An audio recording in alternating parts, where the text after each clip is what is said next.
of a lighthouse. It's right in our backyard. It's called the Ned's Point Lighthouse, and it's right at the seashore. And I want you to take a really good look at this lighthouse. Look at the colors. Look how it looks. Because inside of our book, you will see a lighthouse. It's not the Ned's Point Lighthouse, the one we're at right now, but it looks pretty similar.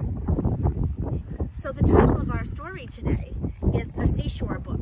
The author is Charlotte Zolotow, and the paintings are by Wendell Miner. And this is a Reading Rainbow book. This book won an award because it's such a wonderful kids' book. Let's get started with our story. It's called Wendigo by the Seashore. The Seashore Book by Charlotte Zolotow. Paintings by Wendell Miner. And at the seashore, we see lots of seagulls. What is the seashore like?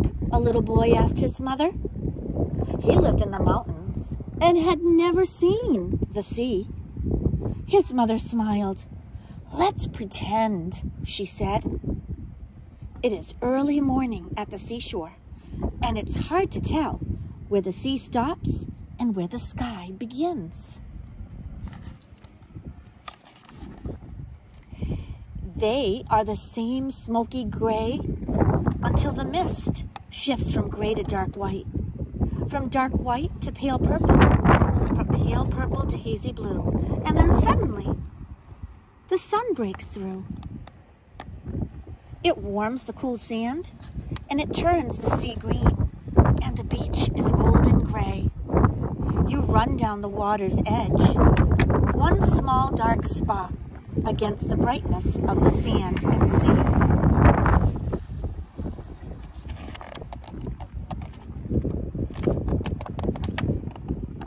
You bend over and pick up a stone, washed smooth by the sea. You find tiny brown snail shells and oyster shells, crusty gray outside and smooth, pearly pink inside. You pick up a clamshell half open, and inside a live clam snaps the shell closed. In my hand? The little boy asks. In your hand, the mother says.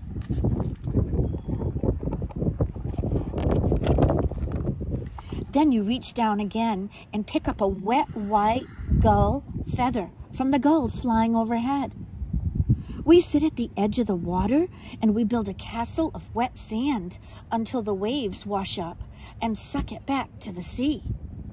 The cold water makes your skin feel like peppermint, and you are tired. You lie down in the hot noonday sun now, and it feels warm as a big soft cat covering you, taking away the chill of the waves. The swish-swashing sound of them lulls you to sleep.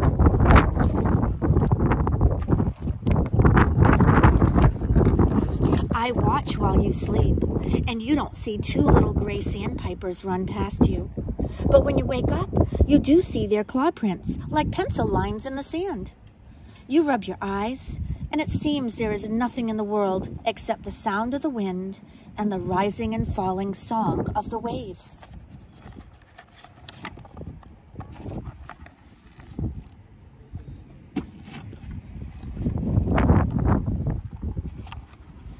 You stand and look at the ocean, far, far out, so far it seems a toy.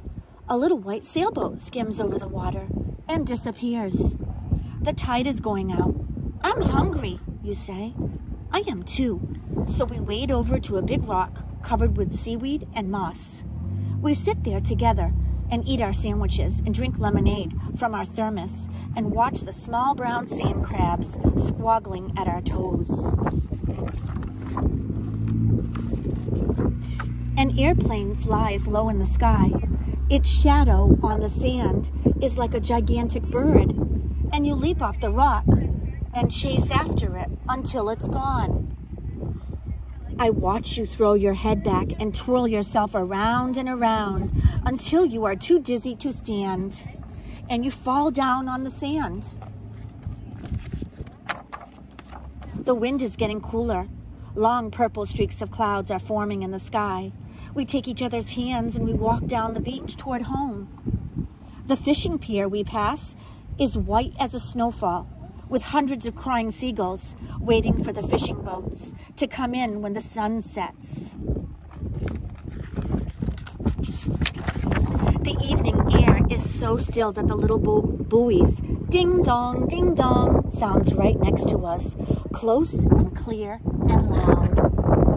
We climb to the top of the dune, away from the ocean, but we stop and look down across the seagrass to the sea. The setting sun is a huge orange ball. You are so tired when we get home that you can hardly stay awake. Through your hot bath and your dinner, we barely have time to kiss goodnight before you fall fast asleep. Outside, the lighthouse is flashing, golden gleam on, golden gleam gone. But you don't see it. You are sleeping so deeply. Take a quick look at that lighthouse. It almost looks like the one we're at now. You don't hear the tide rising. You don't see the small crescent moon outside your window. The ocean is bursting in waves along the shore, covering the rock where we sat and ate our lunch and carrying up seaweed and shells to the sand. The little boy leaned against his mother and smiled. "I like the seashore a lot," he said. "And now I can always close my eyes and be there, the way I was just now, with you." The end. That's our story about the seashore. So I'd like you to take one more look at this beautiful lighthouse of ours. It's the Ned Points Lighthouse. And while you're admiring this lighthouse and thinking about our story, the Seashore book, I'm going to go have some fun at the seashore. I'm going to look for seashells and see what else I can find. So you have a great day. And until then, keep on reading. Bye now.